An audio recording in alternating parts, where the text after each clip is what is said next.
The MIWE Autostart automatically turns on the oven at a specific time without the need for operator intervention.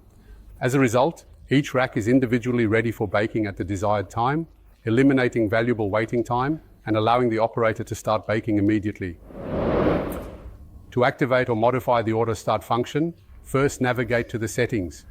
In the settings menu, click on the Autostart button to access the corresponding options and make the desired changes.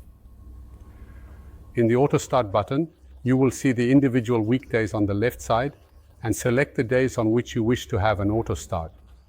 Activate the Autostart. For each individual weekday, you have the flexibility to select the desired program and the desired time when you want the oven to be ready for baking, ensuring that it is perfectly timed for your needs and preferences.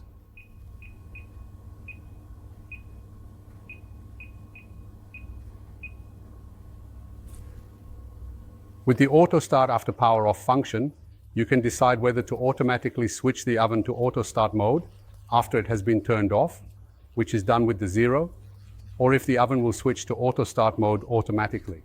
This function operates properly with the initial item when all inputs are provided and accurate. Save once more using the check mark to go back to the main menu. Terminate this window by clicking on X and the start screen will be displayed.